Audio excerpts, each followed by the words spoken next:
Welcome to ReBelle Yarn. Located in Lexington, Kentucky in a 1920s house. Robin is here to give us a tour, so let's head inside.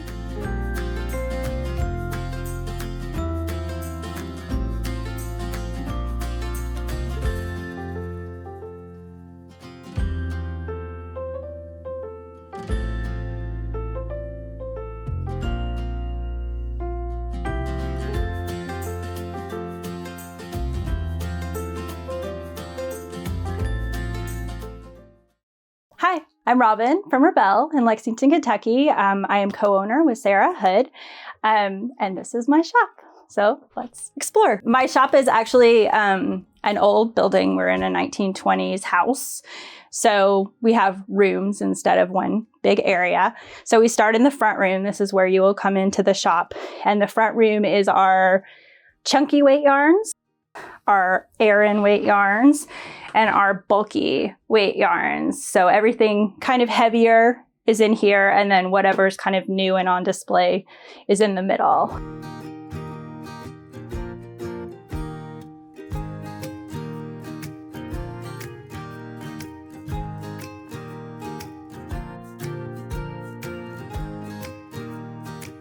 So our shop is divided by fiber weight, except for the cottons and plant fibers. So we have cotton and linen and hemp, all of your normal things.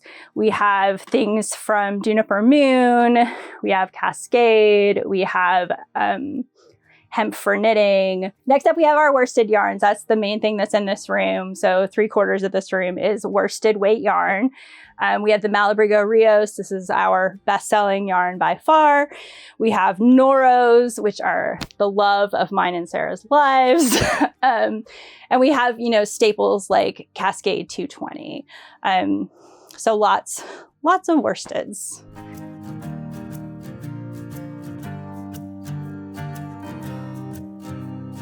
Okay, next up we have this is our fingering and lighter weight yarns. So everything kind of from here over is our fingering. So we have the wall of fingering, and then we have the island and the extra display. It just kind of goes over on everything. We have Emma's and Knitted Wit and tons of Malabrigo and Madeline Tosh and a couple other like indie dyers.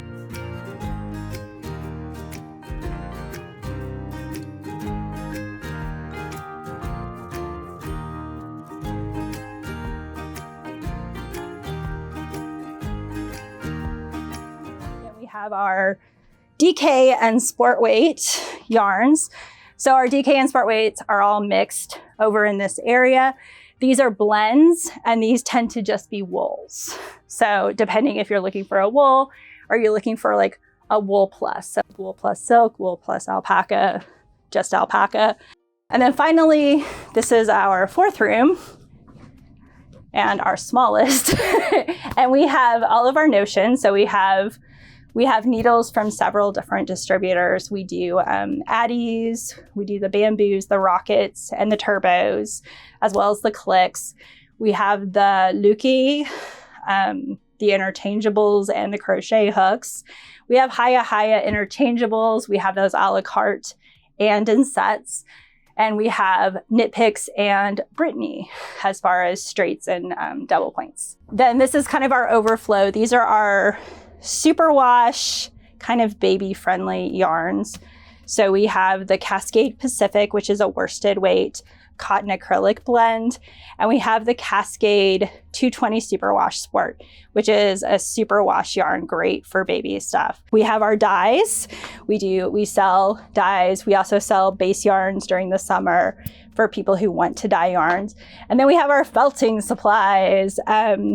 We sell, I think we have 30 something colors of wool that we sell by the ounce. So for needle felters or wet felters or even spinners, this is a really great resource because you can come and get as much or as little as you want.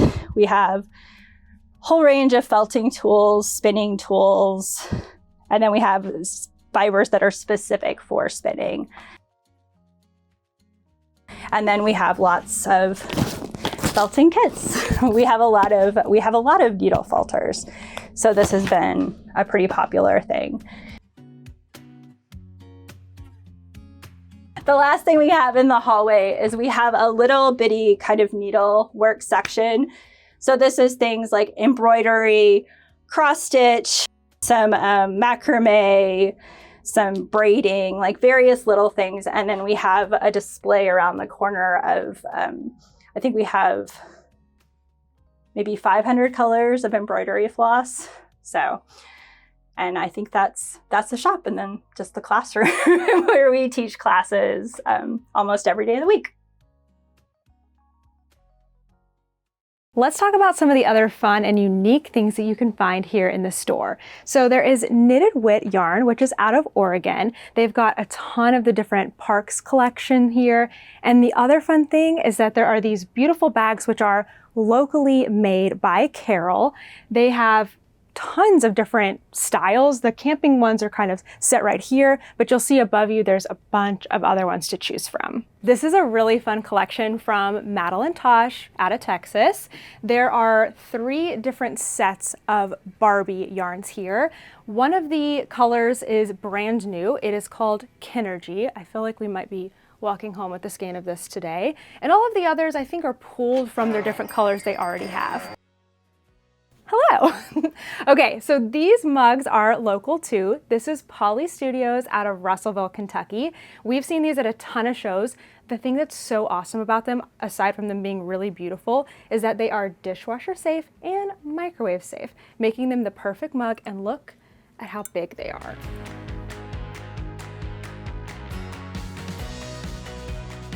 Both Sarah and Robin dye yarn. Usually it's just their special anniversary color, so when you see some in the shop, you're gonna want to grab them.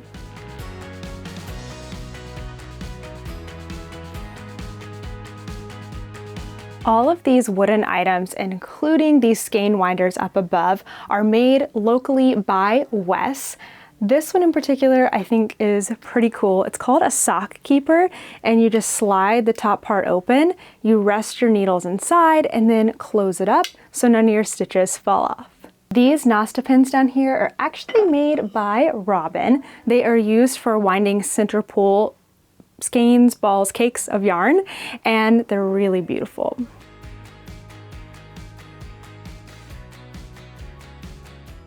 I sat down with Robin to learn more about ReBelle. Now, somehow the camera that was on the 2 of us just didn't work or didn't film, but luckily we can still see her. So tell us how you got started here, and of course how the shop got started. Okay, when I was in college, I went to school in very northern Wisconsin, and it was so cold. There was nothing you wanted to do in the winter except stay inside. And they would have movies in like the student center every weekend. And there was a lady, or a girl, I guess she was probably 18, who was sitting there every week working on this amazing Fair Isle sweater during the movie. And I would look over at her and I thought, I'm just watching a movie. Like, she's making a sweater, and that's amazing. And I was, I have to learn to knit. So I came home that summer, and Sarah, the other business owner, and I, we set off on a trail. We were like, we're going to learn to knit. So we, got this horrible learning to knit kit. Wait, were you friends in college? We met at summer camp in middle school. No. Yeah, it's a whole sordid tale. Yeah. So we've known each other for a very long time. So I learned to knit, and she learned to knit. And then I also learned to crochet. And I actually kind of took to crochet a lot more than knitting. So for probably the first 5 or 6 years, it was mostly crochet. I would pick up knitting every once in a while, but I couldn't quite get to where I wanted. And then one day it just clicked. I saw a project I wanted to do, which I feel is always the best motivation. I found a project I wanted to do, and I was like, all right, I got to figure this all out. So I just sat down, needles and yarn, closed, the door to my bedroom, and I learned to knit.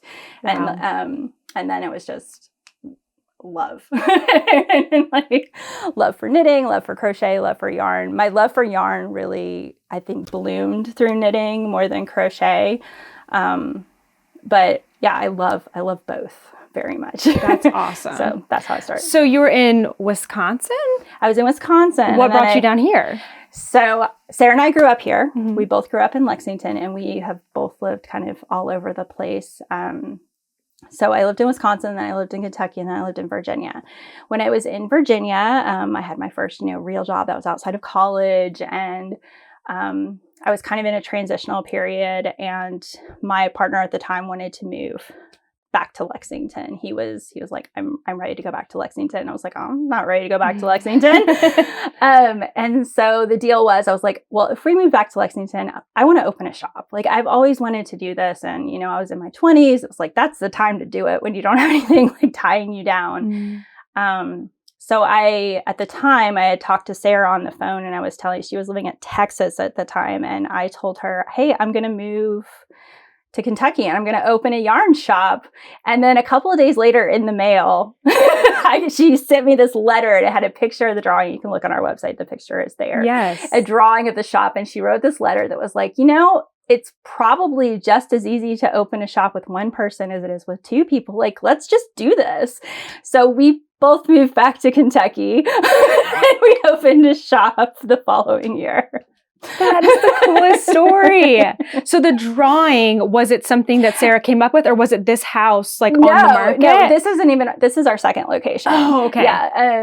It was just a drawing of our shop. We had no location in mind. It's like this cute little line drawing, and it's like yarn, yarn, yarn, and ReBelle. And, I don't know, that was kind of the basis of our shop. And that was, about as much planning as we have done for anything.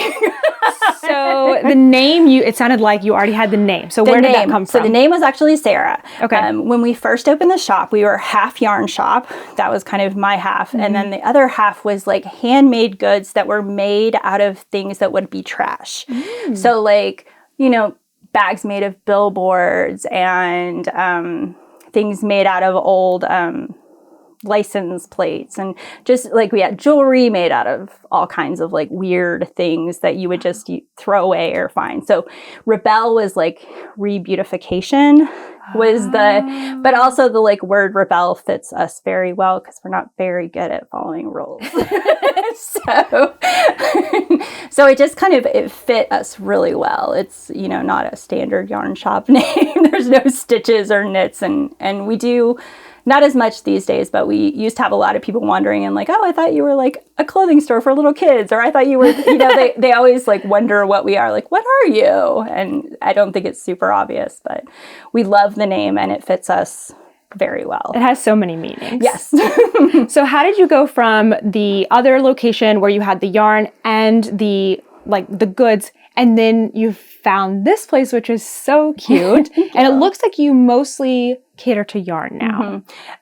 So that was our first 6 years. We were downtown, and our location was about half yarn, half handmade goods to start.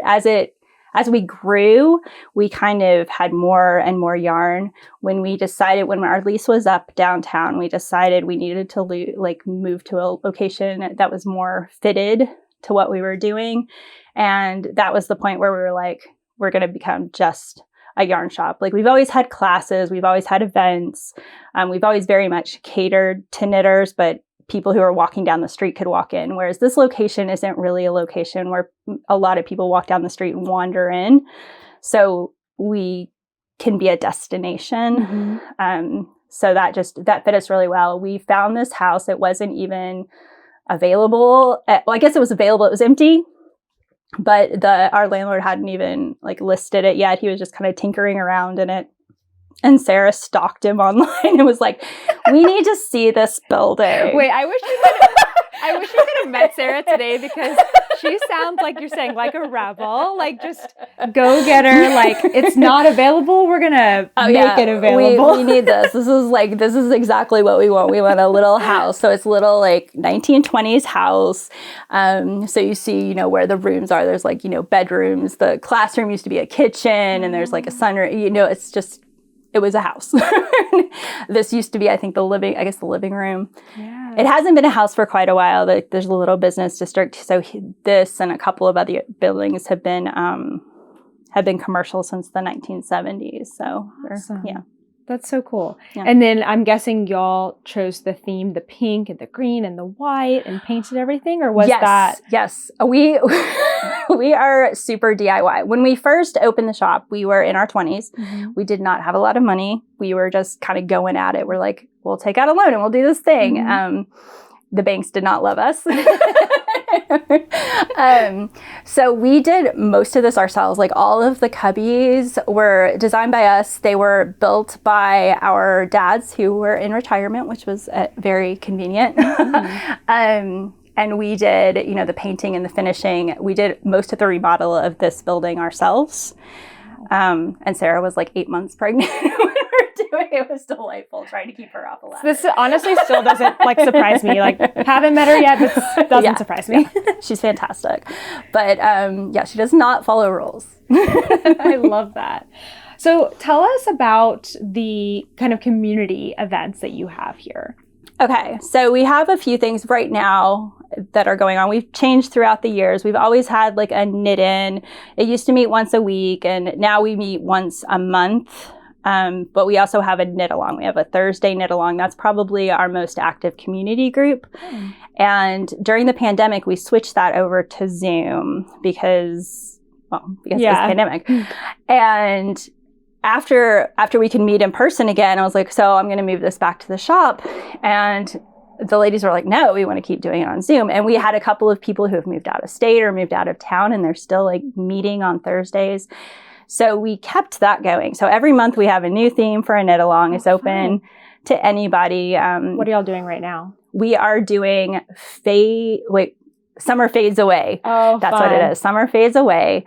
And so it's fades or gradients or like shifts. Oh, that's so those kind of color work patterns. Yeah. So every month we have a theme. Sometimes we all do the same pattern. Sometimes we just do a general theme. Yeah. But that one's the big one. And then we have the stitch in on Sundays. And then we have classes almost every night of the week. And then on Saturdays, and then no classes on Sunday. And then we do private classes and private lessons and all that stuff you expect. That's great. And I think you have something you're celebrating coming up. Yes. So the biggest thing we do is our anniversary sale, which is going to be number 17 this year. We turned 17 in 2 weeks. Wait, what? Yeah. You're kidding me. Yeah, it's amazing. So wait, backing up before we go to the thing that's coming up. Okay. How long have you been in this location? We've been in this location for 11 years. Wow. Yeah. So we were downtown for 6 and then we're here for 11. Congratulations. Yeah, thanks. That's so cool. It's so weird. I don't know how that happened. 17 years? I'm trying to think of anything that I've done consistently. I did know. it for that long. I know. It's like I've done this thing for this many years and I just keep doing it. Yeah. That's so awesome. Congratulations. Thanks. So your anniversary. So our anniversary sale, Yes. which is always really fun. We have a theme. I don't know that everybody enjoys our theme as much as we do. I feel like we do the theme for us and then the sale is for everybody else. But we have a theme. So number 17. Do you want me to slow down since the train? There's a train track There's right a over train here. coming by. Yeah, sorry. You love that, right? I adore it. Yeah, everybody. I also forget it's there. It's one of those things where I hear it and I never notice it until somebody says something and I'm like hyper aware right now. So I was like, oh yeah, there's a train. There's a train going by. Should have mentioned that. So our anniversary sale is our big thing and we always do a theme. And this year's theme, I guess I can share the theme. I can't share any of the graphics, but this year's theme is dragons, because 17 is the dragon anniversary. Okay. I think. I haven't looked it up, but I'm pretty sure. But we always dye, Sarah and I dye an exclusive yarn for the day that will also be discounted. It's kind of our thank you to our customers every year. So we dye the yarn around the theme, and the yarn this year is very much around the theme. So we're very excited about it. We also, because 17 is a number that we were excited about, we have a new graphic. We have a graphic done every few years by a different local artist. And Sarah Turner of Cricket Press did a new graphic for us. So we're going to have new t-shirts and new tote bags. And the graphic is amazing. Oh. It's so cute. I'm so excited. So, and then we have a discount on everything. Everything is 10% off for the day. And we'll have treats probably from next door again, because that's how we did it. We have a little bakery next door that's just awesome. Adorable. Oh yeah, we're going to show that for sure. Yeah. And this is coming up Saturday? Saturday is September 9th. September 9th. Yeah. Awesome. Yeah, so that'll be fun. One last thing. Yes. For anyone who is like maybe they're not able to come to Kentucky, what ways can they engage with you to just get to see what you have going on? We try to stay active on social media. We're not great about it. We do Facebook Lives when we get big new things in, or when we have, like, we just finished an Emma's Trunk show. So anytime we have any kind of event in the shop, we will do lives. We're probably the most interactive on Facebook. We do, of course, have an Instagram. Our Instagram is ReBelle Yarn. And then as far as like things you see there, because we do not really do online sales, we don't feel like we're really competitive that way. I feel like where we excel is when people come in and we offer services and goods, and I feel like we are very good at what we do customer service wise. So that doesn't translate to online sales. Right. And other places do that and they do it great, and that's great. But if you see anything on our social media, we ship several times a week to people. Just give a call. Yeah, you just give us a call or send us a message and we can invoice you. It's perfect. Yeah. People that want to find yarn, that will not stop them. No, it really doesn't. It's actually, we do a lot of sales that way. It seems kind of weird and backwards, but like in this world, but that's just what we do.